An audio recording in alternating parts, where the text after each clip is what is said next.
விஜயராஜ் என்ற நபர் கேப்டன் விஜயகாந்தாக அனைவராலும் ஏற்றுக்கொள்ளும் விதமாக உருவெடுத்தது மிக பெரும் சாதனை என்றே அவரது ரசிகர்கள் கொண்டாடுகின்றனர்.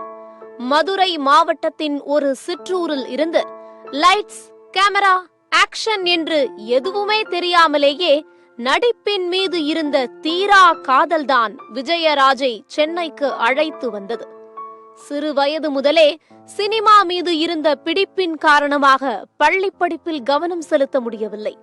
ஆனால் மலைக்கள்ளன், அலிபாபாவும் 40 திருடர்களும் படங்களின் வசனங்களையும் ஆக்ஷன் காட்சிகளையும் அப்படியே இம்மி மாறாமல் பேசியும் நடித்து காட்டியும் அசத்துவார் விஜயராஜ்.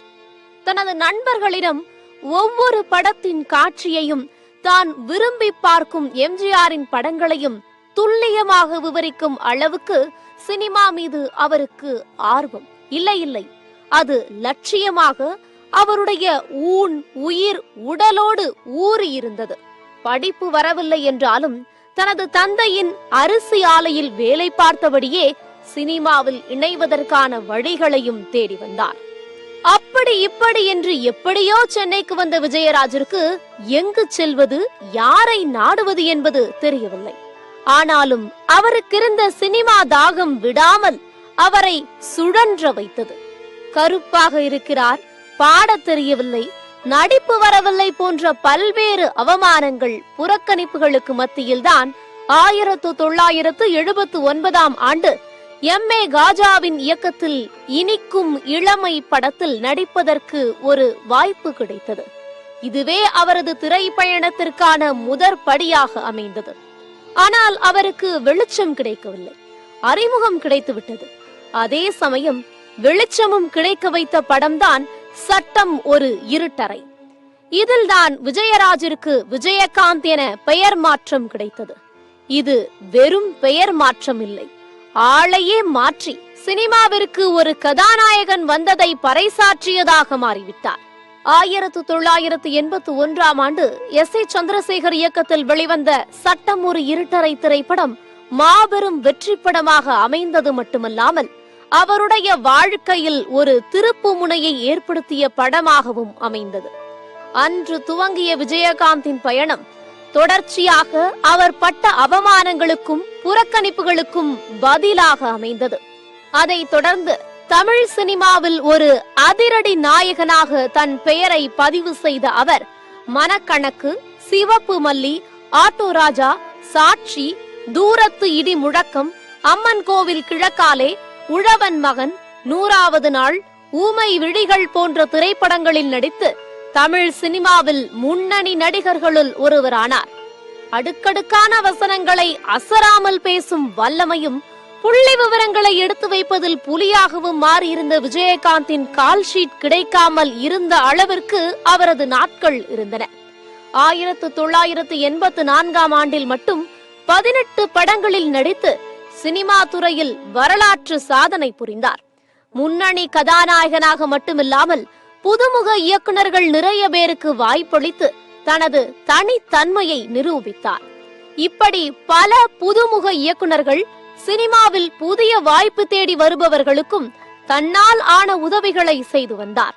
அதன் பின்னர் தன்னுடைய ரசிகர் மன்றத்தின் பெயரை தமிழ்நாடு தலைமையிடமாக கொண்டு தமிழ்நாடு விஜயகாந்த் தலைமை ரசிகர் மன்றம் எனவும் பெயர் மாற்றம் செய்தார். 1984 ஆண்டு ஈழத் தமிழர்களின் மீதான படுகொலையை கண்டித்து சக நடிகர் நடிகைகளுடன் ஒரு நாள் அடையாள உண்ணாவிரதம் நடத்தி படுகொலையை நிறுத்தவும் நீதி வேண்டியும் தமிழக ஆளுநரிடம் மனு அளித்தார். 2 ஆண்டுகளுக்கு பின் 1986 ஆண்டு அதே காரணத்திற்காக சென்னை வட்டாட்சியர் அலுவலகத்தில் உண்ணாவிரதம் இருந்தார் விஜயகாந்த்.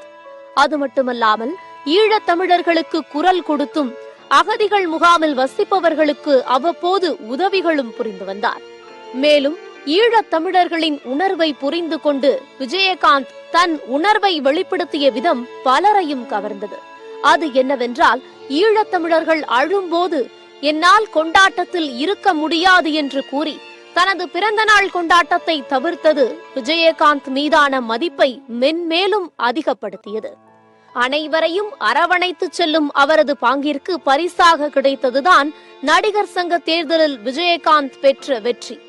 1999ஆம் ஆண்டு நடிகர் சங்க தலைவராக தேர்ந்தெடுக்கப்பட்டதன் வாயிலாக சங்கத்தில் இருந்த பிரச்சனைகளை களைய துவங்கினார். பல ஆண்டுகளாக அடைக்க முடியாமல் இருந்த நடிகர் சங்க கடனை சிங்கப்பூர், மலேசியா என தமிழர்கள் அதிகம் வாழும் வெளிநாடுகளில் நட்சத்திர கலை விழாக்கள் நடத்தி வட்டியும் முதலுமாக அடைத்தார். இது விஜயகாந்தை திரைப்பட நாயகனாக மட்டுமில்லாமல் அவரை ஒரு நிர்வாகியாகவும் நல்ல ஆளுமை கொண்டவராகவும் காட்டியது. மேலும் நலிவடைந்த கலைஞர்களுக்கு உதவி செய்வதற்காக ஓய்வூதிய திட்டத்தை அறிமுகம் செய்து அதற்கென ஒரு பெரும் தொகையை வங்கியில் முதலீடு செய்தார். இது அவருக்கு சக கலைஞர்கள் மீதிருந்த அன்பினை வெளிப்படுத்தியது. திரைப்பயணத்தை தாண்டி திரை உலகினருக்கு தான் சார்ந்திருக்கின்ற சமூகத்தினருக்கான பங்களிப்பு தேவை என்பதன் நீட்சியாக 2002ஆம் ஆண்டு காவிரி நதிநீர் பிரச்சனை உச்சத்தில் இருந்தபோது அனைத்து நடிகர்களையும் ஒன்றிணைத்து நீர் தராத கர்நாடகாவுக்கு மின்சாரம் இல்லை என்கின்ற முழக்கத்துடன் மாபெரும் போராட்டத்தை நெய்வேலியில் நடத்தினார். விஜயகாந்திற்கு கேப்டன் என்ற பெயர் வர காரணம் மிகுந்த சுவாரஸ்யமானது.